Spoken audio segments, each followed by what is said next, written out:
ಕೆಲವು ದಿನ ಆದ ಮೇಲೆ ಮತ್ತೆ ಒಂದು ಮನೆಯನ್ನು ಮಾಡ್ಯಾರೆ. ಆಗ 1-2 ವರ್ಷ ತುಂಬ ಕಷ್ಟಪಟ್ಟ್ಯಾರ. ಅದರ ಬಗ್ಗೆ ವರ್ಣನೆಯನ್ನು ಮಾಡ್ತಾರೆ. ತೈಲಾಭ್ಯಂಗಂ, ಇವತ್ತೇನು ಒಂದೊಂದು ಮಠ ಅದು ವೈಭವೋಪೇತವಾಗಿದೆ, ಕೋಟಿ ಕೋಟಿ ಬೆಲೆ ಬಾಳುವ ಮಠಗಳು. ಒಂದೊಂದು ಆ ಪಿಲ್ಲರ್ ನೋಡಿದ್ರೆ ಆನಂದ ಆಗುತ್ತೆ. ಅದರ ಮೇಲಿರುವಂತಹ ಕೆತ್ತನೆ, ಅದಕ್ಕಿರುವಂತಹ ಅದ್ಭುತತೆ. ರಾಯರು ಹೇಗಿದ್ರು ಪಾಪ, ಬೇಕಾದಷ್ಟು ತುಪ್ಪ ಬೆಣ್ಣೆ, ಏನು ಬೆಣ್ಣೆ ಇಲ್ಲ ತುಪ್ಪ ಇಲ್ಲ, ವರ್ಷಕ್ಕೊಂದ್ಸಲಿ ಎಳ್ಕೊಂಬೇಕು, ಎಣ್ಣೆ ಗತಿ ಇಲ್ಲಂತ. ಇದ್ದ ಎಣ್ಣೆನೆಲ್ಲ ಪುಸ್ತಕ ಬರೀಲಿಕ್ಕೆ ಬರೆಸ್ಕೊಂಡ್ಬಿಡೋರು ಪಾಪ. ತೈಲಾಭ್ಯಂಗಂ ಮತ್ಸರಸ್ಯೈಕವಾರಂ ನೈತಸ್ಯಾಸ್ತಿ ಪ್ರಾಜ್ಯಮಾಜ್ಯಂ ಗತಂ ಸ್ಯಾತ್ ಕಾಲೇ ಕಾಲೇ ಲಭ್ಯತೇನಸ್ಯ ಭಕ್ತಂ. ಹೊತ್ತೊತ್ತು ಊಟ ಇಲ್ಲ, ಕಂಟೆಂಟ್ನೆಸ್, ಯಾರನ್ನು ಬೇಡಬಾರದು. ಕೊಡೋದಾದರೆ ದೇವರು ಕೊಡ್ತಾನೆ. ವಿಜಯರಾಯರಿಗೆ ಆಮೇಲೆ ದೇವರ ಅನುಗ್ರಹ ಆಯಿತು, ಅವರು ಬೇಡಿ ಬರೋರು. ರಾಯರಿಗೆ ಆ ಶಾಸ್ತ್ರದ ಹಿನ್ನೆಲೆ ಇತ್ತು. ವಿಜಯರಾಯರ ಆಮೇಲೆ ಅವರು ತಲೆ ಮೇಲೆ ಕೈ ಇಟ್ಟರೆ ಸುಧೆಯನ್ನೇ ಅನುವಾದ ಮಾಡಿದ್ರು. ಒಬ್ಬೊಬ್ಬರ ಪ್ರಾರಬ್ಧ ಒಂದೊಂದು ರೀತಿ ಇರುತ್ತೆ. ಅಂತೂ ಇಲ್ಲ ಅನ್ನೋದಕ್ಕೆ ಇವ್ರಿಗೂ ಅವರು ಪುಣ್ಯಾತ್ಮರು ಒಂದು ಆರಾಧನೆ ಆದರೆ ಸಾವಿರಾರು ಜನಕ್ಕೆ ಧೋತ್ರ ಏನು, ಮಡಿ ಏನು, ಬೆಳ್ಳಿ ಏನು, ಬಂಗಾರ ಏನು ಯಥಾಯೋಗ್ಯವಾಗಿ 1 ವರ್ಷ ರಾಯರ ಆರಾಧನೆ ಬಂತು ಅಂದರೆ ಒಂದು 4 ಧೋತ್ರ ಕೊಡ್ತಾರೆ. 3 ತಿಂಗಳು ಊಟ ಹರಿದ್ರು ಮತ್ತು ಮುಂದಿನ ರಾಯರ ಆರಾಧನೆ ಬಂದಿರುತ್ತಪ್ಪ ಪುಣ್ಯಾತ್ಮರು. ಇಷ್ಟು ಕೊಡಿಸುವ ಪುಣ್ಯಾತ್ಮರು ತಾವು ಉಟ್ಕೊಳ್ತಾ ಇದ್ದದ್ದು ಹರಕು ಬಟ್ಟೆ ಅಂತ. ಯಾಕೆ ಅಂದರೆ ಪಾಪ ಗತಿ ಇಲ್ಲ. ಅದಕ್ಕೆ ಬೆಳಗ್ಗೆ ಹೊತ್ತು ಹೊರಗೆ ಬರ್ತಿರ್ಲಿಲ್ಲಂತೆ. ನೋಡಿದವ್ರು ಆಡ್ಕೋತಾರೋ ಏನೋ, ಸ್ವಲ್ಪ ಕತ್ತಲಾದ ಮೇಲೆ ಬರೋರಂತೆ. ಈ ಅವಸ್ಥೆ ಇತ್ತಂತೆ.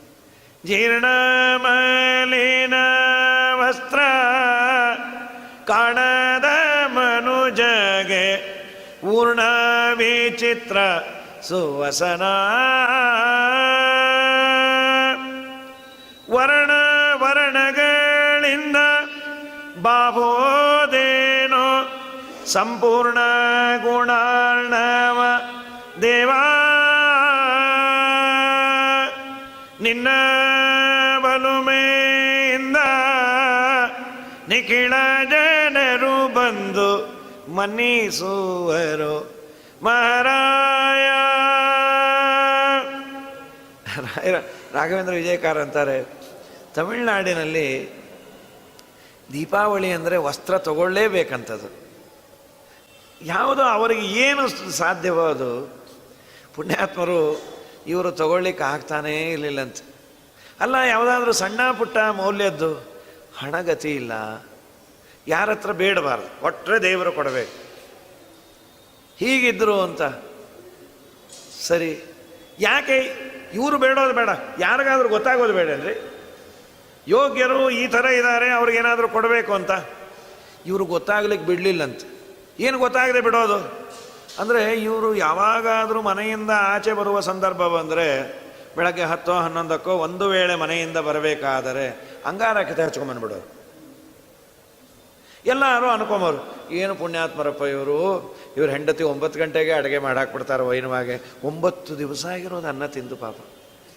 ಯಾಕೆ ಅಂಗಾರಕ್ಕೆ ಹಚ್ಚಿಕೊಂಡು ಬರೋರು ಅಂದರೆ, ನಾನೇನಾದರೂ ಹಾಗೇ ಬಂದೆ ಅಂದರೆ ನೋಡಿದವ್ರು ಅಂತಾರೆ, ಇವತ್ತು ನಿಮ್ಗೆ ಊಟ ಇಲ್ವಾ ಪಾಪ, ದೇವರು ನಿಮ್ಗೆ ಏನೂ ಕೊಟ್ಟೇ ಇಲ್ಲ, ನಾನು ಯಾಕೆ ದೇವರನ್ನು ಬಯಸಬೇಕು, ನಾನು ಇವತ್ತು ಜನ್ಮಾಂತರದಲ್ಲಿ ಕೊಟ್ಟಿಲ್ಲ, ಅದಕ್ಕೆ ನನಗೆ ದೇವರು ಇಟ್ಟಿಲ್ಲ. ಇದು ಕನ್ವಿಕ್ಷನ್ ಅಂತವ್ರು. ಕೊಡುವ ದೇವರು ಎಲ್ಲಿದ್ದರೂ ಕೊಡ್ತಾನೆ. ಇವತ್ತು ಕೊಟ್ಟಿಲ್ಲ ಅಂದರೆ ನಾನು ಬೇಕಾದ್ ಮಾಡಿದ್ರು ದೇವರು ನನಗೆ ಒದಗಿಸೋದಿಲ್ಲ, ಯಾಕೆ ನಾನು ಜನ್ಮಾಂತರದಲ್ಲಿ ಕೊಟ್ಟಿಲ್ಲ. ಮತ್ತು ನಾವಂತೀವ್ರಿ ಕಷ್ಟ ಅಂತ. ಮಹಾಭಗವದ್ಭಕ್ತರಿಗೆ ಇದು ಯಾವುದೂ ಕಷ್ಟವೇ ಅಲ್ಲಂತೆ.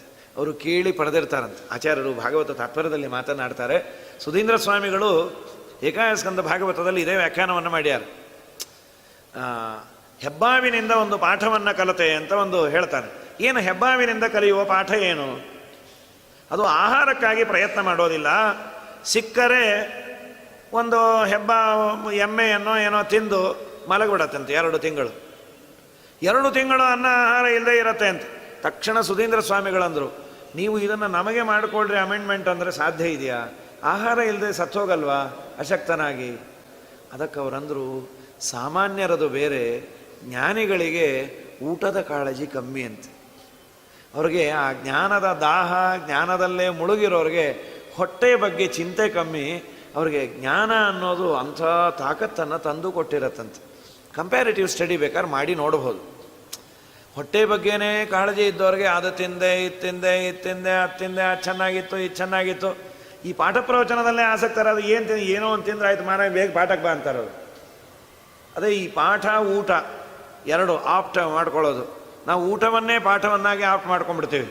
ಊಟದ್ದೇ ಪಾಠ. ಅದೇ ಯಾರಿಗೆ ತುಂಬವೋ ಇಷ್ಟವೋ ಅವ್ರಿಗೆ ಅದು ಬೇಕು ಇದು ಬೇಕು ಅಂತ. ನಮ್ಮ ರಾಯರ ಬಗ್ಗೆ ಅದಕ್ಕೆ ಅವ್ರು ಎಂದೂ ಅಂಗಾರಕ್ಷತೆಯನ್ನು ಹಚ್ಕೊಳ್ಳದೆ ಹಾಗೆ ಬರ್ತಿರಲಿಲ್ಲ ಅಂತ. ಅಪ್ಪಿ ತಪ್ಪಿ ಯಾರೋ ನೋಡಿ ಮಾಡಿ ಇವರಿಗೆ ಒಂಚೂರು ಕೊಡೋರು. ಏನೋ ಪಾಪ ಇರಲಿ ಯೋಗ್ಯರು, ಮಗು ಬೇರೆ ಮಧ್ಯದಲ್ಲಿ ಲಕ್ಷ್ಮೀನಾರಾಯಣ ಅಂಥೇಳಿ ಇವರಂತಾರೆ. ಲಕ್ಷ್ಮೀನಾರಾಯಣ ಅಂತ ಯಾಕೆ ಹೆಸರಿಟ್ರು? ಅದಕ್ಕಂದ್ರು ನಮ್ಮಪ್ಪ ನನಗೆ ಬರೀ ವೆಂಕಟನಾಥ ಅಂತಿಟ್ಟ, ಅದಕ್ಕೆ ದಾರಿದ್ರ್ಯ ಬಂತೋ ಏನೋ, ಸ್ವಲ್ಪ ಶ್ರೀ ಸೇರಿಸಿದ್ರೆ ನಮ್ಮ ಮಗನಿಗಾದರೂ ಬರುತ್ತೋ ಏನೋ ಅಂಥೇಳಿ ಶ್ರೀ ಲಕ್ಷ್ಮೀನಾರಾಯಣ ಅಂತ ಲಕ್ಷ್ಮೀ ಸಮೇತ ನಾರಾಯಣ ಆಗಲಿ, ನನ್ನ ಮಗನಾದರೂ ಸ್ವಲ್ಪ ಚೆನ್ನಾಗಿರಲಿ. ಉತ್ಪ್ರೇಕ್ಷೆ. ರಾಯರಿಗೆ ದೇವರಲ್ಲಿ ವಿಶ್ವಾಸ, ದೇವರು ಕೊಡ್ತಾನೆ ಅಂತ. ಹೀಗಿರೋ ಕಾಲಕ್ಕೆ ಅವ್ರ ಪಾಡಿಗೆ ಅವರು ಇರೋರು. ಏನಾದರೂ ಅಪರೂಪಕ್ಕೆ ಅಕ್ಕಿಯೋ ಬೇಳೆಯೋ ಯಾರಾದರೂ ತಂದು ಕೊಡೋರು. ತಂದು ಕೊಟ್ಟರೆ ಅಡಿಗೆ ಮಾಡೋರು. ಅಡಿಗೆ ಮಾಡಿದ ಮೇಲೆ ತಿನ್ನಲಿಕ್ಕೆ ಪಾಪ ಮತ್ತೆ ವಿಚಾರ ಅಂತ. ಯಾಕೆ? ಎಲೆ ಗತಿ ಇಲ್ಲ. ಬೆಳ್ಳಿ ತಟ್ಟೆ ಹಾಕೋಬಾರ್ದಾ? ಬೆಳ್ಳಿ ತಟ್ಟೆ ಅಂತ. ಪಾಪ ಎಲ್ಲಿ ಬೆಳ್ಳಿ ತಟ್ಟೆ? ತಾಮ್ರದ್ದು ಹಿತ್ತಾಳೆ ತಟ್ಟೆ ಗತಿ ಇಲ್ಲ, ಎಲ್ಲಿ ಬೆಳ್ಳಿ ತಟ್ಟೆ? ಮತ್ತೇನು ಮಾಡೋರು? ಭೂಮಿಯನ್ನು ಒರೆಸಿ ತಿನ್ನಬೇಕಂತ. ಇವತ್ತಿಂದ ಆದರೆ ಫಸ್ಟ್ ಕ್ಲಾಸಾಗಿ ಊಟ ಮಾಡ್ಬೋದು. ಇದೆಲ್ಲ ಟೈಲ್ಸು ಚೆನ್ನಾಗಿರುತ್ತೆ, ಒರೆಸ್ಬೋದು. ಸೆಗಣಿ ನೆಲ ಹಾಗೆಲ್ಲ. ಆ ಸೆಗಣಿ ನೆಲದ ಮೇಲೆ ಊಟ ಮಾಡೋದು ಹೇಗೆ? ಎಲ್ಲ ಒಂಚೂರು ನೀರು ಪ್ರೋಕ್ಷಣೆ ಮಾಡಿ ಮಟ್ಟಿ. ಪತ್ರಾವಲಿಗಳು ಗತಿ ಇರ್ತಿರ್ಲಿಲ್ಲಂತೆ ಪುಣ್ಯಾತ್ಮರಿಗೆ. ಇಷ್ಟೆಲ್ಲ ಅನುಭವಿಸಿದರು. ದೇವರನ್ನ, ವಾಯುದೇವರನ್ನ, ನಮ್ಮಪ್ಪ ನನ್ನ ದಾರಿದ್ರ್ಯ ನೀಗು ಇಲ್ಲ, ದೇವರು ನನ್ನ ಸಾಧನೆಯನ್ನು ಮಾಡಿಸ್ತಾ ಇದ್ದಾನೆ ಅಂತಾನೆ ಅಂದರು. ಇದಾದ ಮೇಲೆ ಒಂದು ದಿವಸ ಇವ್ರ ಮನೆ ಕಳ್ಳ ಬೇರೆ ಬಿದ್ದಾರಿ. ದೇವರ ಪರೀಕ್ಷೆ ಅಂದರೆ ರಾಯರ ಜೀವನದಲ್ಲಿ ಅಬ್ಬಬ್ಬಬ್ಬಬ್ಬಬ್ಬ. ಇನ್ನೂ ಒಂದು ದಾರಿದ್ರ್ಯವೇ ಮೊದಲಿಂದ ಇದ್ರೆ ಬರೀ ಶ್ರೀಮಂತಿಕೆಯ ಪರಾಕಾಷ್ಠತೆಯಲ್ಲಿ ಇದ್ದ ಪುಣ್ಯಾತ್ಮರಿಗೆ ದಾರಿದ್ರ್ಯ ಬಂದು ಒದಗದರೆ ನಾವು ಹಾಗಿತ್ತು, ಆಗ ನಾವು ಹಾಗಿದ್ವಿ, ಒಂದು ದಿವಸ ಹರಟೇನೇ ಇಲ್ಲ. ದೇವರು ಏನು ಕೊಡ್ತಾನೋ ಇಟ್ಟಂಗೆ ಇರುವೇನೋ ಹರಿಯೇ ಎನ್ನದೊರೆಯೇ. ಹೀಗಿರೋ ಕಾಲಕ್ಕೆ ಕಳ್ಳ ಬೇರೆ ಬಿದ್ದ. ಹರಕದೋತ್ರ ಚಿನ್ನೇ ವಸ್ತ್ರೆ ಭಿನ್ನ ಪಾನೀಯ ಪಾತ್ರೆ ಜೀರ್ಣಸ್ಥಲ್ಯಾಂ ದಸ್ಯುಭಿರ್ನೀಯಮಾನೇ. ಚಿನ್ನೇ ವಸ್ತ್ರೆ, ವಸ್ತ್ರ ಹರದದ್ದೇ ವಸ್ತ್ರ. ಅದರಲ್ಲಿ ಎಲ್ಲೆಲ್ಲೋ ಹೊಲಿಯೋದು ಮಾಡೋದು, ಸೂಜಿಯೋ ದಾರ. ಈ ಸೂಜಿ ದಾರ ಅಂತಿಲ್ಲ ಇಲ್ಲ ಈಗೆಲ್ಲ, ಯೂಸ್ ಅಂಡ್ ಥ್ರೋ. ಈಗ ಹರಿದಿರೋದು ಸ್ಟೈಲ್ ಆಗ್ಬಿಟ್ಟು. ಈಗ ಯಾವುದೋ ಕೆಲವು ಪ್ಯಾಂಟ್ ಅಂತ ಬರುತ್ತದು, ಅಲ್ಲಲ್ಲಿ ತೂತು. ಏನು ತೂತಾಗಿದೆ ಇಲ್ಲ, ಅದು ಸಿಗೋದೇ ಹಾಗೆ ಅಂತದು. ಅದು ವೆಂಟಿಲೇಟೆಡ್ ಪ್ಯಾಂಟ್ ಅಂತದು, ಗಾಳಿ ಆಡಲಿ ಅಂತ. ಏನು ಕರ್ಮವೋ ಏನೋ, ಸುಟ್ಟು ಗಿಟ್ಟು ಏನೋ ಮಾಡಿರ್ತಾರಂತೆ. ಚಿನ್ನೇ ವಸ್ತ್ರೆ ಭಿನ್ನ ಪಾನೀಯ ಪಾತ್ರೆ. ಒಡಕ ತಂಬಿಗೆ. ಅವರ ಅನುಗ್ರಹಕ್ಕೆ, ಅವರ ಹೆಸರು ಹೇಳಿದವರ ಮನೆಯಲ್ಲಿ ಬೆಳ್ಳಿ ಕೈಗೆ ಕಾಲಿಗೆ ಸಿಗತ್ತೆ ಇವತ್ತು. ರಾಯರನ್ನು ನಂಬಿದವರಿಗೆ, ರಾಯರ ಹೆಸರು ಹೇಳಿದವರಿಗೆ ಯಾರ್ಯಾರ್ಯಾರೋ ಇದ್ದಾರೆ. ಮಾಧ್ವರು ಅಂತಲ್ಲ, ಇವರೊಂಥರ ಯೂನಿವರ್ಸಲ್ ಫಿಗರ್ ಇವರು. ನಾನು ಹೊಳೆ ನರಸೀಪುರಕ್ಕೆ ನಮ್ಮ ಸ್ವಾಮಿಗಳು ಪಾಠ ಹೇಳಬೇಕಾದ್ರೆ ಹೋಗಿದ್ದೆ. ಬಸ್ಸಲ್ಲಿ, ಹಾಸನ ಬಸ್ಸಲ್ಲಿ ಹತ್ತಿ ಹೋಗೋದು. ಒಂದು ಕಡೆ ಎಲ್ಲ ನಿಲ್ಲಿಸ್ತಾರೆ. ಸಾಮಾನ್ಯ 4 ತಾಸು ಪ್ರಯಾಣ ಅಂದರೆ ಎಲ್ಲ ಬಸ್ ನಿಲ್ಲಿಸ್ತಾರಲ್ಲ. ಒಬ್ಬ ಯಾವುದೋ ವ್ಯಕ್ತಿ ಕೇಳ್ದ, ಸ್ವಾಮಿ ಏನು ತಿಂತಾನೇ ಇಲ್ಲಲ್ಲ? ಇಲ್ಲಪ್ಪ, ನಾವು ಮನೆಯಲ್ಲೆಲ್ಲ ತೊಗೊಂಬಂದಿದ್ದೀವಿ, ಆದರೂ ಏನಾದರೂ ಕುಡಿಬೋದಾಗಿತ್ತಲ್ಲ ಅಂತಂದು. ಇಲ್ಲ, ನಾವು ಹಾಗೆಲ್ಲ ಮಧ್ಯದಲ್ಲಿ ಏನು ತೊಗೊಳ್ಳೋದಿಲ್ಲ, 4 ಗಂಟೆ ಪ್ರಯಾಣ ಅಲ್ವಾ, ಏನು ಸಮಸ್ಯೆ ಏನಿಲ್ಲ, ತೊಂದರೆ ಇಲ್ಲ. ಅಲ್ಲ, ನಾವು ಮನೆಯಿಂದಾನೇ ತಂದಿದ್ದೀವಿ, ತೊಗೋಬೋದಲ್ಲ ಅಂತಂದ. ಇಲ್ಲಪ್ಪ, ನಮ್ಮ ಮನೆಯಿಂದಾನು ತರಬಹುದು, ನಾವೇನು ತೊಗೋಬಾರ್ದು ಅಂತ. ಏನು ನಿಮ್ಮ ಆತಿಥ್ಯಕ್ಕೆ ನಾನು ಆಭಾರಿ, ಏನು ಬೇಡ. ಅಲ್ಲ ಸ್ವಾಮಿ, ಇಲ್ಲೇನೋ 4 ಗಂಟೆ ಅಂತೀರಿ, ತುಂಬ ದೂರಕ್ಕೆ ಹೋದರೆ ಏನು ಮಾಡ್ತೀರಿ ಅಂತಂದ. ಇಲ್ಲಪ್ಪ, ನಾವು ತುಂಬ ದೂರದ ಪ್ರಯಾಣ ಅಂತಂದರೆ ಒಂದು 12 ಗಂಟೆ 13 ಗಂಟೆ ಪ್ರಯಾಣ ಆದರೆ ಮಾಡ್ತೀವಿ. ಇಲ್ಲಾಂದರೆ ಒಂದು ಬ್ರೇಕು ಜರ್ನಿಯನ್ನು ಮಾಡಿ, ಈಗ ದಿಲ್ಲಿಗೆಲ್ಲ ಹೋಗಬೇಕಾದ್ರೆ ಏನು ಮಾಡ್ತೀರಿ? ಮಧ್ಯದಲ್ಲೆಲ್ಲನ ಇಳಿದು ಹೈದರಾಬಾದೋ ನಾಗ್ಪುರೋ ಇದ್ದು ಅಲ್ಲೆಲ್ಲ ನಿಮ್ಮವ್ರು ಇರಬೇಕಲ್ಲ, ನಮ್ಮ ಮಠಗಳಿರುತ್ತೆ. ಯಾವುದು ರಾಯರ ಮಠನ ಅಂದ. ಹ್ಞೂ ಅಂದೆ. ಮತ್ತು ಅವ್ನಿಗೆಲ್ಲ ಯಾವ ಮಠ ಏನು ಎತ್ತ ಅವ್ನು ಡೀಟೇಲ್ ಏನು ಕೊಡೋದು? ಹೌದು, ಹೋಗಿ ಬರ್ತೇವೆ. ಓ ಸ್ವಾಮಿ, ನಮ್ಮ ಮಗನೂ ರಾಯರ ಭಕ್ತ, ತುಂಬ ಸಂತೋಷಪ್ಪ. ಅಯ್ಯೋ ಅವನು ಗುರುವಾರ ಬಂದುಬಿಟ್ರೆ ಅವ್ನು ಮಾಡೋ ಪೂಜೆ ಗೀಜೆ ಎಲ್ಲ ನೋಡಲಿಕ್ಕೆ ನಮ್ಮನ್ನೆಲ್ಲ ದೂರ ನಿಲ್ಲಿಸ್ಬಿಟ್ಟಿರ, ಸ್ನಾನ ಮಾಡಿ ಮಡಿಲೇ ಬರ್ತಾನೆ ಸ್ವಾಮಿ ನಿಮ್ಮ ಥರನೇ. ಸಂತೋಷ ಅನ್ನಿಸ್ತು ಪಾಪ ಅವ್ರಿಗೆ. ಆ ಭಕ್ತಿ, ಆ ಪವಾಡ ಏನು ಅಂಥದ್ದು. ಅಯ್ಯೋ ಸ್ವಾಮಿ ನಾವು ಇವತ್ತು ಸುಖವಾಗಿರೋದೇ ಅದರಿಂದ. ಏನಾಯಿತು ಏನು ಅಂದರೆ ಒಂದು ಇನ್ಸಿಡೆಂಟ್ ಹೇಳಿದೆ, ರೋಮಾಂಚ ಆಯ್ತಲ್ಲ. ರಾಯರು ಎಲ್ಲರಿಗೂ ಬೇಕಾದವರಾಗುವಂತೆ ಅವರು ಮಾಡುವ, ಅವರನ್ನು ನಂಬಿದವರಿಗೆ ಅನುಗ್ರಹ ಮಾಡುವ ಕ್ರಮ. ಗುರುವಾರ ಬಂದರೆ ತನ್ನ ಮನೆಯಲ್ಲೇ ಅವನು ರಾಯರ ಫೋಟೋ ಇಟ್ಟುಕೊಂಡು ಅದಕ್ಕೆಲ್ಲ ಧೂಪ ದೀಪ ಏನೇನೋ ಮಾಡ್ತಾನಂತೆ. ಅದು ಜಾಸ್ತಿ ಮಾಡಲಿಕ್ಕೆ ಶುರು ಮಾಡಿಯಾನೆ. ಜಾಸ್ತಿ ಮಾಡಲಿಕ್ಕೆ ಒಂದು ಕಥೆ ನಡೀತು ಅಂದ. ಏನಪ್ಪ ಕಥೆ? ಚನ್ನರಾಯಪಟ್ಟಣದಿಂದ ಒಂದು 12-15 ಕಿಲೋಮೀಟ್ರು ಹಳ್ಳಿ ಅಂತ ಅವ್ರ ಊರು. ಅಲ್ಲಿಗೆ ಬಸ್ ಇಲ್ಲ, ಟ್ರ್ಯಾಕ್ಸು, ಈ ಸಣ್ಣ ಪುಟ್ಟ ಜೀಪ್ಗಳೆಲ್ಲ ಓಡಾಡುತ್ತಲ್ಲ, ಅದು ಓಡಾಡಬೇಕು. ಚನ್ನರಾಯಪಟ್ಟಣದಲ್ಲಿ ವ್ಯಾಪಾರ, ಹೆಂಡತಿ, ಮಕ್ಕಳು, ಇಬ್ಬರು ಮೂರು ಮೊಮ್ಮಕ್ಕಳು, ಅವನ ಹೆಂಡತಿ, ಅವನು 3 ಜನ ಬಂದ್ಯಾರ. ಗುರುವಾರ ಮನೆಗೆ ಹೋಗಿ ಅವನ ಮಂಗಳಾರತಿ ಇದನ್ನೆಲ್ಲ ಮಾಡಬೇಕು. ಹೊತ್ತಾಗ್ಬಿಟ್ಟಿದೆ. ಚನ್ನರಾಯಪಟ್ಟಣದಲ್ಲಿ ರಾಘವೇಂದ್ರ ಸ್ವಾಮಿಗಳ ಮಠ ಇದೆ.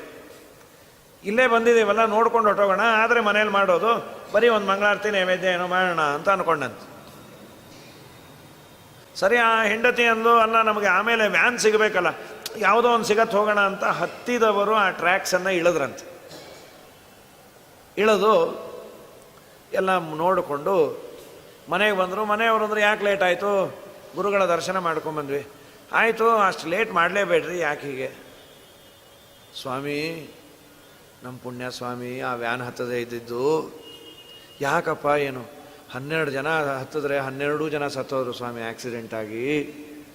ಹಿಂದಿನ ವ್ಯಾನಲ್ಲಿ ಏನಾದರೂ ನಮ್ಮ ಮಗ ಬಂದಿದ್ರೆ ನನ್ನ ಮೊಮ್ಮಕ್ಕಳು, ನನ್ನ ಸೊಸೆ, ನನ್ನ ಮಗನ ಗತಿ ಏನು ಸ್ವಾಮಿ? ಇವತ್ತು ನಮ್ಮ ಸಂಸಾರ ಸುಖವಾಗಿದೆ ಅಂದರೆ ಅವನು ರಾಯರ ದರ್ಶನಕ್ಕೆ ಹೋದ ಅಂತ ಉಳಿತು.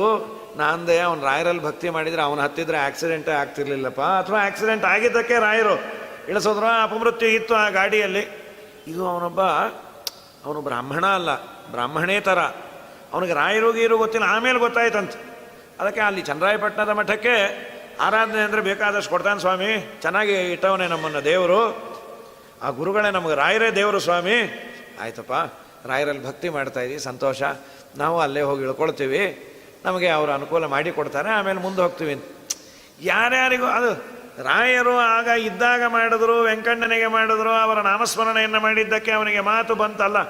ಇವತ್ತಿಗೂ ಪುಣ್ಯಾತ್ಮರು ಈ ತರಹದ ಅನೇಕ ತೊಂದರೆಗಳನ್ನು, ನಿಮ್ಮಲ್ಲಿ ಬರ್ತೀವಿ ಅಂದರೆ ನಮ್ಮನ್ನು ಕರ್ಕೊಂಡು ಹೋಗೋ ಬುದ್ಧಿ ಯಾರಿಗೋ ಪ್ರೇರಣೆ ಮಾಡ್ತಾನೆ. ಹಿಂದೊಮ್ಮೆ ಹೇಳಿದ್ನಲ್ಲ, ಎಲ್ಲೋ ಬಸ್ ಸ್ಟ್ಯಾಂಡಿಗೆ ಬಿಡ್ರಿ ಅಂತಂದರೆ ಪಾಪ ಏಕುಂಡಿ ಅನ್ನೋರು ಅಲ್ಲಿ ಕರ್ಕೊಂಡು ಹೋಗಿ ಮಾಡಿ ಎಲ್ಲ ದರ್ಶನ ಮಾಡಿಸಿದ್ರು.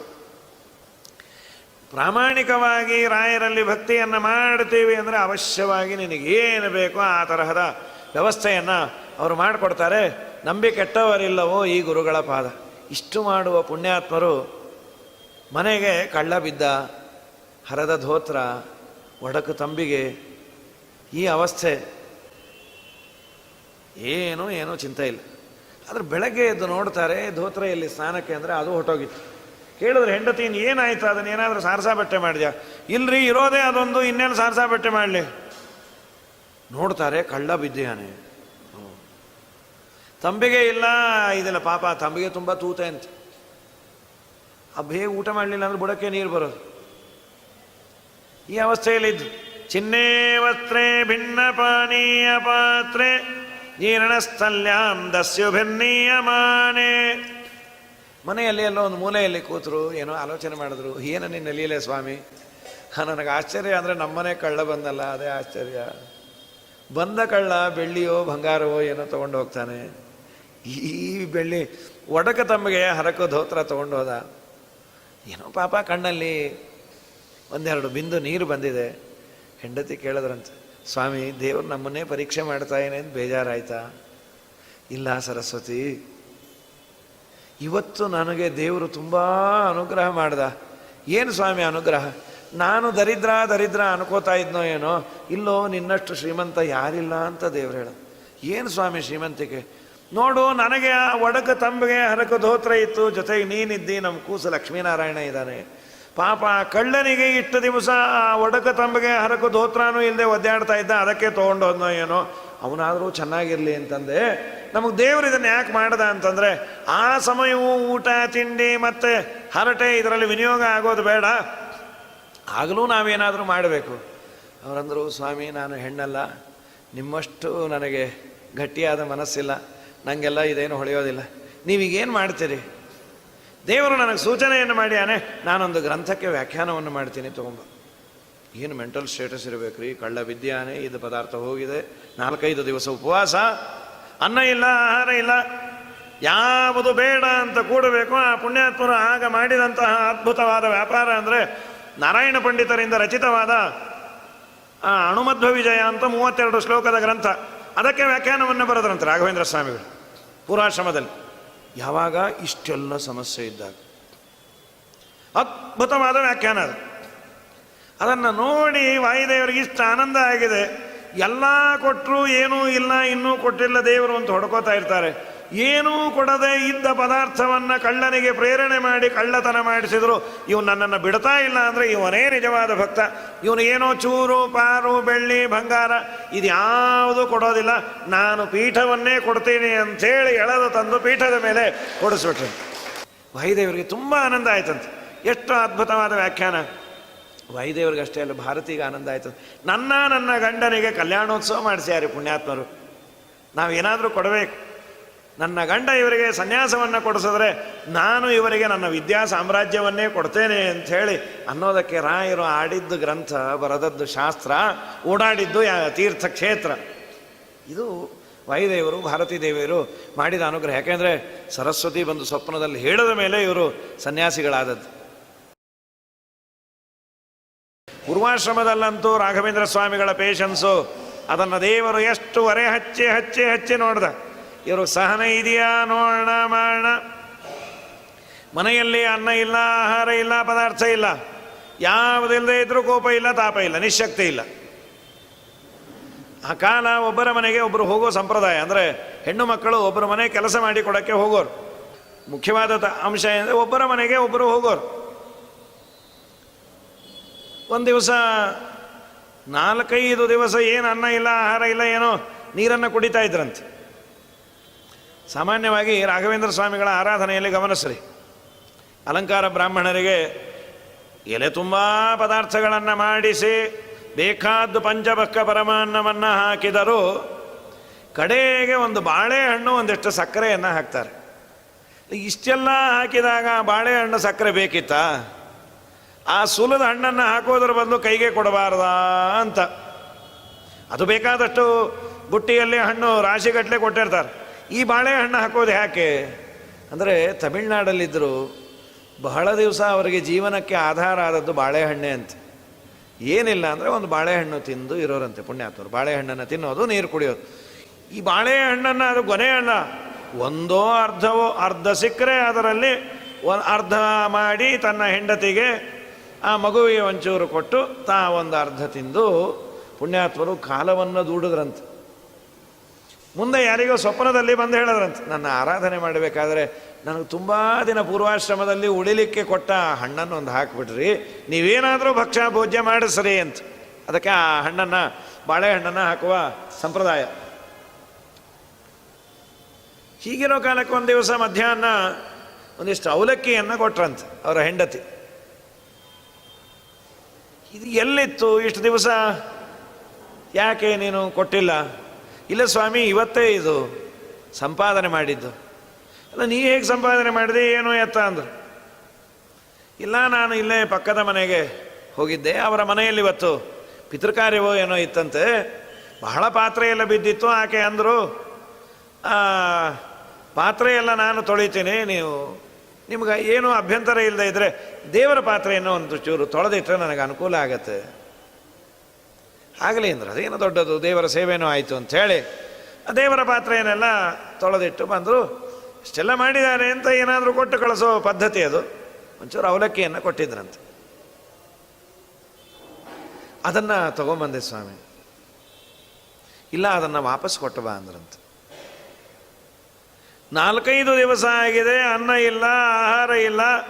ನಿಜವಾಗಲೂ ಅದು ಸಿಕ್ಕಿದ ಕೂಡಲೇ ಹಲ್ವಾ ತಿಂದಾಗ ತಿನ್ನಬೇಕು, ಅಥವಾ ಇನ್ನೊಂಚೂರು ಚಟ್ನಿ ಪುಡಿ ಇಸ್ಕೊಂಬ ಅಂತನಾದರೂ ಅಂತೀವಿ ನಾವು ಮಹಾನುಭಾವರು. ಬರೀ ಅವಲಕ್ಕಿ ಯಾಕೆ ಅಂತ. ಆ ಪುಣ್ಯಾತ್ಮರು ಏನೂ ಇಲ್ಲದೇ ಇದ್ದರು. ಹೆಂಡತಿಗೆ ಹೇಳೋದು, ನಿಜವಾಗಲೂ ಆಕೆಯ ಯೋಗ್ಯತೆ ತುಂಬ ದೊಡ್ಡದು. ಇಷ್ಟೆಲ್ಲ ಮನೇಲಿ ಇರದೇ ಇದ್ದಾಗ ಯಾರಿಗಾದ್ರೂ ಹೇಳಿದ್ರೆ ನಿಮಗಂತೂ ಬುದ್ಧಿ ಇಲ್ಲ, ನಾ ತಿಂತೇನೆ ಬಿಡ್ರಿ ನಿಮ್ಮದು ಅನ್ನುವ ಮೆಂಟಾಲಿಟಿ ಇರತ್ತೆ. ತಕ್ಷಣ ಹೋಗಿ ಕೊಟ್ಟು ಬಂದರು. ಏನೂ ಎತ್ತ ಅಂತಾನೂ ಕೇಳಲಿಲ್ಲ. ಯಾಕೆ, ಏನು, ಎತ್ತ, ಇದು ಮುಸರೇನ, ಮೈಲಿಗೇನ, ಏನೂ ಕೇಳಲಿಲ್ಲ. ಕೊಟ್ಟು ಬಂದರು. ರಾಯರೇ ಕೇಳಿದ್ರಂತೆ ವೆಂಕಟನಾಥರು, ನಾನು ಕೊಟ್ಟು ಬಾ ಅಂದ ಕೂಡಲೇ ಕೊಟ್ಟು ಬಂದೆಯಲ್ಲ, ಯಾಕೆ ಅಂತ ಕೇಳಲಿಲ್ಲಲ್ಲ. ಸ್ವಾಮಿ, ನೀವು ಯಾವುದೇ ಕೆಲಸ ಮಾಡಿದರೂ ಅದಕ್ಕೆ ಒಂದು ಸರಿಯಾದ ಕಾರಣ ಇರುತ್ತೆ. ನಾನು ಪತಿವ್ರತೆ, ಬಹಳ ದೊಡ್ಡ ಪತಿವ್ರತೆ ಹೌದೋ ಅಲ್ವೋ, ಗಂಡ ಹೇಳಿದ್ದನ್ನು ಕೇಳಬೇಕು ಅಂತಂತೂ ಇಟ್ಕೊಂಡಿದ್ದೀನಿ. ಅದರಲ್ಲೂ ಪಾಪ ನೀವು ಎಂದೂ ತಪ್ಪನ್ನು ಮಾಡೋದಿಲ್ಲ ಅಂತ ನನಗೆ ವಿಶ್ವಾಸ, ಅದಕ್ಕೆ ಕೊಟ್ಟು ಬಂದೆ. ಪ್ರಶ್ನೆ ಇದೆಯಾ ನಿನ್ನ ತಲೆಯಲ್ಲಿ ಅಂದ್ರೆ? ಪ್ರಶ್ನೆ ಇದೆ. ಯಾಕೆ ಗೊತ್ತಾ, ನೀ ಆ ಅವಲಕ್ಕಿಯನ್ನು ಯಾಕೆ ಕೊಟ್ಟರು ಅಂದೆಯಲ್ಲ, ಬೆಳ್ಳಿ ಸಾಮಾನು, ಅವರ ಮನೆ ದೇವರ ಪದಾರ್ಥಗಳನ್ನು ಸ್ವಚ್ಛ ಮಾಡಿದ್ದಕ್ಕೆ, ಅದಕ್ಕೆ ನಾ ಕೊಟ್ಟು ಬಾ ಅಂದೆ. ಯಾಕೆ ಸ್ವಾಮಿ, ದೇವರ ಪದಾರ್ಥಗಳನ್ನು ತೊಳೆದಾದ ಮೇಲೆ ಇಸ್ಕೋಬಾರ್ದ? ಅಲ್ಲ, ದೇವರ ಪೂಜೆಗೆ ಬಳಸುವ ಪದಾರ್ಥಗಳನ್ನು ತೊಳೆದರೆ ಸಾವಿರಾರು ಭಗವಂತನ ರೂಪಗಳನ್ನು ಅರ್ಚನೆ ಮಾಡಿದ ಮಹಾಪುಣ್ಯ ಬರುತ್ತೆ. ಆ ಪುಣ್ಯವನ್ನು ನೀನು ಹಿಡಿ ಅವಲಕ್ಕಿಗೆ ವಾಪಸ್ಸು ಕೊಡೋದು ನನಗಿಷ್ಟ ಇರಲಿಲ್ಲ, ನನಗೆ ಪುಣ್ಯನೇ ಬೇಕು, ಆದ್ದರಿಂದ ಕೊಟ್ಟೆ ಅಂದ್ರಂತೆ. ಹಾಗೆ ಕಣ್ತುಂಬ ನೀರು. ಸ್ವಾಮಿ, ನೀವು ಎಲ್ಲ ಕಡೆ ದೈವವನ್ನು ಪುಣ್ಯವನ್ನೇ ಚಿಂತನೆ ಮಾಡ್ತೀರಲ್ಲ, ಹಸಿದಾಗೂ ನಿಮಗೆ ಆ ಪುಣ್ಯದ ಆಲೋಚನೆ ಅಂದರೆ ಎಷ್ಟು ದೊಡ್ಡ ಯೋಗ್ಯತೆ ನಿಮ್ಮದು. ತಿತಿಕ್ಷವ, ಏನೇ ಬರಲಿ ದೇವರ ಅನುಗ್ರಹ, ಮನ ಕೃಪಾ ಕಟಾಕ್ಷ ತುಂಬ ಇದೆ ಅಂತೆ. ಜಗನ್ನಾಥದಾಸರು ಹರಿಕಥಾನುಸಾರದಲ್ಲಿ ಹೇಳ್ತಾರೆ, ಎಷ್ಟೋ ಸಾವಿರ ಭಗವದ್ ರೂಪಗಳನ್ನು ಸ್ವಚ್ಛ ಮಾಡಿದಂತೆ. ಶಾಲಿಗ್ರಾಮ ಪ್ರತಿಮೆ, ಇದಕ್ಕೆ ಅಭಿಷೇಕ ಮಾಡಿದರೆ, ಪೂಜೆ ಮಾಡಿದರೆ ಪುಣ್ಯ ಇದೆ. ದೇವರ ಪೂಜೆಗಾಗಿ ಬಳಸುವಂತಹ ತಟ್ಟೆಯನ್ನು, ಸೋಮಸೂತ್ರ ತಟ್ಟೆಯನ್ನು, ಅಕ್ಷತೆಯ ಕಕ್ಷಪಾಳವನ್ನು, ಆ ಗಿಂಡಿಯನ್ನು ತೊಳೆದರೆ ದೇವರನ್ನೇ ಪೂಜೆ ಮಾಡಿದಷ್ಟು ಪುಣ್ಯ ಅಂತ. ಯಾರಿಗುಂಟು, ಯಾರಿಲ್ಲ ರೀ. ಹೆಣ್ಣು ಮಕ್ಕಳು ಸಂತೋಷವಾಗಿ ಅದನ್ನು ತೊಳೆದಿಟ್ಟರೆ ಸಾವಿರಾರು ಭಗವದ್ ರೂಪಗಳನ್ನು ಚಿಂತನೆ ಮಾಡಿದಂತಹ, ಪೂಜೆ ಮಾಡಿದಂಥ ಪುಣ್ಯ ಅಂತ. ತಿತಿಕ್ಷವ, ಎಂತಹ ಸಮಸ್ಯೆ ಬಂದರೂ ಏನೇ ಇರಲಿ ದೇವರು ಕಾಪಾಡ್ತಾನೆ. ಬಂದದ್ದೆಲ್ಲ ಬರಲಿ ಗೋವಿಂದನ ದಯವಂದಿರಲಿ. ಮಂಧರಗಿರಿಧರ ಮಂಧರಧರ ಗೋವಿಂದ ಮುಕುಂದನ ಸಂದರುಶನ ಬಂದಿದ್ದರೆ ಸಾಲದೆ. ಬಂದದ್ದೆಲ್ಲ ಬರಲಿ ಗೋವಿಂದನ ದಯವಂದಿರಲಿ.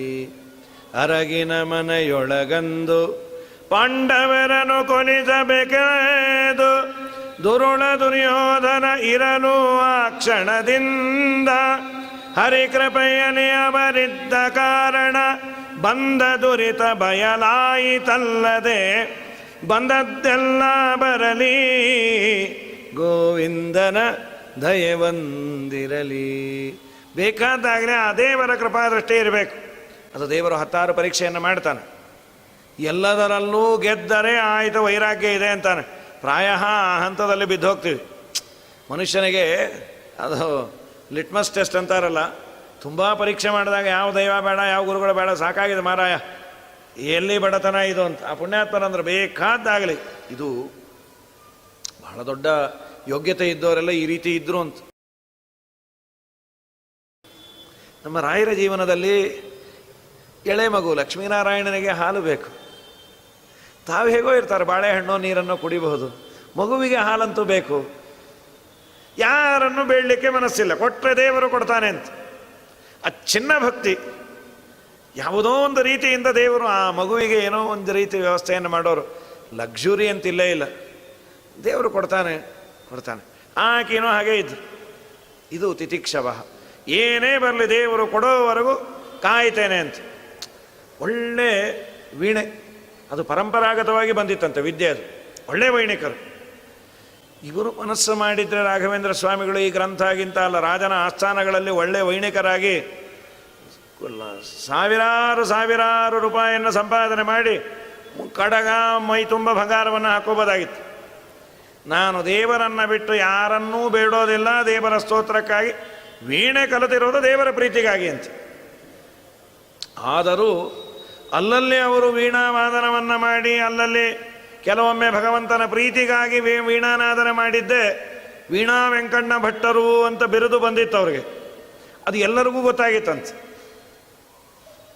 ಒಮ್ಮೆ ನದಿಯನ್ನು ದಾಟೋ ಪ್ರಸಂಗ ಬಂದ್ಯಾರೆ ವೆಂಕಟನಾಥರು. ದೋಣಿಯವನನ್ನು ಕೇಳಿದ್ರಂತೆ, ಏನಪ್ಪ ನನ್ನನ್ನು ಆಚೆ ದಡಕ್ಕೆ ಬಿಡ್ತೀಯ? ಸ್ವಾಮಿ ಏನು ದುಡ್ಡು ಕೊಡ್ತೀರಿ? ದುಡ್ಡು ನನ್ನಲ್ಲಿ ಇಲ್ಲಪ್ಪ, ದುಡ್ಡು ಇದ್ದಿದ್ರೆ ನಾನು ನಿನ್ನನ್ನು ಇಷ್ಟು ಸೌಜನ್ಯದಿಂದ ಎಲ್ಲಿ ಕೇಳ್ತಾ ಇದ್ದೆ? ದುಡ್ಡಿಲ್ಲ. ಹಾಗೇ ಅಲ್ವಾ ಇದು ವ್ಯವಸ್ಥೆ ಮಾಡಿರೋದು ರಾಜರು? ಇಲ್ಲ ಸ್ವಾಮಿ, ಅದು ಅವರು ಹೇಳಿರೋ ಸಮಯ ಬೇರೆ, ನೀವು ಬಂದಿರೋ ಸಮಯ ಬೇರೆ, ಹಣ ಕೊಟ್ಟರೆ ಬಿಡ್ತೀನಿ. ಹಣ ನನ್ನ ಹತ್ರ ಇಲ್ಲಪ್ಪ. ಹಣ ಇಲ್ಲದೆ ಇರೋರ್ನೆಲ್ಲ ಬಿಡಲಿಕ್ಕೆ ನೀವೇನು ವೀಣಾ ವೆಂಕಣ್ಣ ಭಟ್ಟರೇ ಅಂದಂತವನು. ಅವನಿಗೆ ವ್ಯಕ್ತಿಯನ್ನು ನೋಡಿಲ್ಲ. ವೀಣಾ ವೆಂಕಣ್ಣ ಭಟ್ಟರು ಅಂದರೆ ಬಹಳ ದೊಡ್ಡವರು, ಅವರನ್ನು ನನ್ನ ಜೀವನದಲ್ಲಿ ನೋಡೋದು ನನ್ನ ಭಾಗ್ಯ ಅಂತ ಅಂದ್ಕೊಂಡ್ಯಾರ. ಈ ಪುಣ್ಯಾತ್ಮರು ಅವ್ರ ಮುಂದೆ ಬಾಯೇ ಬಿಡಲಿಲ್ಲಂತೆ, ಆನಂದದಿಂದ ಮನೆಗೆ ಬಂದುಬಿಟ್ರು. ಹೆಂಡತಿ ಕೇಳಿದ್ರು, ಏನು ನೀವು ಕೆಲಸಕ್ಕೆ ಹೋಗಿ ಹಾಗೆ ಬಂದುಬಿಟ್ರಿ, ಹೋಗಲೇ ಇಲ್ವಾ? ಯಾಕೆ ದೋಣಿ ಅವನಿರಲಿಲ್ವಾ? ಸರಸ್ವತಿ, ನಮ್ಮ ದೇವರ ಕರುಣೆ ತುಂಬ ದೊಡ್ಡದು. ಏನು ಸ್ವಾಮಿ ಅಂಥ ಕಾರುಣ್ಯ, ಏನಾಯಿತು? ಅಲ್ಲ, ನಾನು ದೇವರಿಗೆ ಏನು ಕೊಟ್ಟಿಲ್ಲ. ಬೆಳ್ಳಿ ಬಂಗಾರ ವಜ್ರ ವೈಢೂರ್ಯ ಅದನ್ನೆಲ್ಲ ಕೊಡೋ ಸ್ಥಿತಿಯಲ್ಲೂ ನಾನಿಲ್ಲ. ಏನೋ ನನಗೆ ಗೊತ್ತಿದ್ದ ಒಂದಿಷ್ಟು ಪಾರಾಯಣವನ್ನು ಮಾಡ್ತೀನಿ, ಬರೀತಾ ಇರ್ತೇನೆ. ವಿದ್ವಾಂಸರ ಮಧ್ಯದಲ್ಲಿ ನಾನೊಬ್ಬ ವಿದ್ವಾಂಸ ಅಂತ ಗೊತ್ತಿದ್ರೆ ಅದೇನೋ ದೊಡ್ಡದಲ್ಲ. ವಿದ್ವಾಂಸರಿಗೆ ಇವರೊಬ್ಬರು ವಿದ್ವಾಂಸರು ಅನ್ನೋ ಪರಿಚಯ ಇರುತ್ತೆ, ಆಗಾಗ ಭೇಟಿ ಆಗ್ತಾ ಇರ್ತೀವಿ, ಸರಿ. ಇಡೀ ತನ್ನ ಜೀವನವನ್ನೇ ನದಿ ತೀರದಲ್ಲಿ ಗುಡಿಸಲಾಕೊಂಡು ಬಂದವರನ್ನು ನದಿ ದಾಟಿಸುವಂತಹ ಅಂಬಿಗನ ಕೆಲಸ ಮಾಡುವ ಅಂಬಿಗನಿಗೆ ನಾನು ಯಾರು ಅನ್ನೋ ಪರಿಚಯ ಇದೆ. ಅಂದರೆ ನನ್ನ ವಿದ್ವತ್ತಿನ ಬಗ್ಗೆ ವೀಣಾ ವೆಂಕಣ್ಣ ಭಟ್ಟರು ಅಂದರೆ ತುಂಬ ದೊಡ್ಡವರು ಅನ್ನೋ ಭಾವನೆಯನ್ನು ಅವನ ತಲೆಯಲ್ಲೂ ದೇವರು ಹಾಕಿಯಾನೆ. ಅಂದರೆ ನಮ್ಮ ದೇವರು ಎಷ್ಟು ದೊಡ್ಡವನು, ನಾನು ಅಷ್ಟು ದೊಡ್ಡವನು ಅಂತ ನಂಗೆ ಗೊತ್ತೇ ಇಲ್ಲ. ನಾನು ಸಣ್ಣವನೇ, ಆದರೆ ನನ್ನ ಕೀರ್ತಿಯನ್ನು ಅಷ್ಟು ದೇವರು ಹರಡಿಯಾನೆ. ಅಂದರೆ ಅದು ವೇದ ಮಾತಿದೆ, ಯಥಾ ವೃಕ್ಷಸ್ಯ ಸಂಪುಷ್ಪಿತಸ್ಯ ದೂರಾತ್ ಗಂಧೋವಾತಿ ಏವಂ ಪುಣ್ಯಸ್ಯ ಕರ್ಮಣೋ ದೂರಾತ್ ಗಂಧೋವಾತಿ. ಎಲ್ಲೋ ದೂರದಲ್ಲಿ ವೃಕ್ಷ ಇದ್ದರೂ ಅದರಲ್ಲಿ ಒಳ್ಳೆ ಪುಷ್ಪ ಇದ್ದರೆ ಸುವಾಸನೆಯುಕ್ತವಾದದ್ದು ನಮ್ಮ ಮೂಗಿಗೆ ಬಡಿಯತ್ತೆ. ಒಳ್ಳೆ ಸಂಪಿಗೆ, ಕೆಂಡ ಸಂಪಿಗೆ ಯಾವುದಾದ್ರೂ ಇದ್ದರೆ, ನಿಮ್ಮ ಮನೇಲಿ ಏನು ಸಂಪಿಗೆ ಗಿಡ ಇದೆಯಾ? ಇಲ್ಲಪ್ಪ, ಆ ಮೂಲೆ ಮನೇಲಿದೆ. ಅದು ಇಲ್ಲಿಗೆ ಯಾಕೆ ವಾಸನೆ ಬಂತು? ಅದು ಜೋರಾಗಿ ಗಾಳಿ ಬಂದಾಗ ನಮ್ಮ ಮನೆ ಕಿಟಕಿಯಿಂದ ಬಂದು ಮೂಗಿಗೆ ಬಡಿಯತ್ತೆ. ಯಥಾ ವೃಕ್ಷಸ್ಯ ಸಂಪುಷ್ಪಿತಸ್ಯ, ದೂರದಲ್ಲಿರುವ ಮರದಲ್ಲಿರುವ ಹೂವಿನ ಮೇಲಿನ ಸೌಗಂಧ್ಯ ನಿನ್ನ ಮೂಗಿಗೆ ಬಡಿಯುವಂತೆ ನೀನು ಮಾಡಿದ ಪುಣ್ಯ ನೀ ಎಲ್ಲಿದ್ದರೂ ಅಟ್ಟಿಸಿಕೊಂಡು ಬಂದು ನಿನಗೆ ಮೆಚೂರ್ ಮಾಡಿ ನಿನ್ನನ್ನು ಕಾಯತ್ತೆ.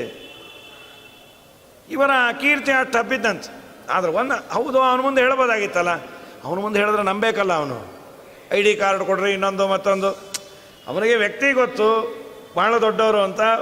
ವ್ಯಕ್ತಿಯನ್ನು ನೋಡಿಲ್ಲ, ಬೇಡ ನನಗೆ ಅದೇ ಸಂತೃಪ್ತಿ ಆಯಿತು. ಹೀಗೆ ತಿತಿಕ್ಷವ ಕಾರುಣಿಕಾ, ಎಂಥ ಕರುಣೆ ಅಂದಿದ್ದು ಆಗ್ತಾಯಿತ್ತು ರಾಯರದು. ಯಾಕೆ ಅಂದರೆ ಒಬ್ಬ ನ್ಯಾಯಾಧೀಶರ ಮನೆಯಲ್ಲಿ ಒಂದು ಕಾರ್ಯಕ್ರಮ ಅಂತ. ಒಳ್ಳೆ ಶ್ರೀಮಂತ, ಅನೇಕ ಜನ ಬಂದಿದ್ದರು. ಇವರು ತಮ್ಮೂರಿನಿಂದ ಇನ್ನೊಂದು ಊರಿಗೆ ಏನೋ ಕೆಲಸದ ಮೇಲೆ ಬಂದಿದ್ದರು. ಆ ನ್ಯಾಯಾಧೀಶರ ಮನೆಗೆ ಬಂದ್ಯಾರು. ಅಲ್ಲಿ ಒಳ್ಳೆ ಒಬ್ಬ ಪೂಜೆ ಪುರಸ್ಕಾರ ಎಲ್ಲ ಮಾಡಿಸುವ ವ್ಯಕ್ತಿ. ಇವರನ್ನು ಕಂಡ್ರೆ ಸ್ವಲ್ಪ ಈರ್ಷ. ಮಹಾವಿದ್ವಾಂಸರು ಅಂತ ಇವ್ರಿಗೆಲ್ಲ ಅಂತಾರೆ, ಮಾಡ್ತಾರೆ, ಇವ್ರನ್ನೂ ಕೆಲಸಕ್ಕೆ ಹಚ್ಚೋಣ ಅಂಥೇಳಿ ನೀವು ಗಂಧ ತೆಗೀರಿ ಅಂದರು. ರಾಯರ ಯೋಗ್ಯತೆ, ರಾಯರ ಸೌಜನ್ಯ.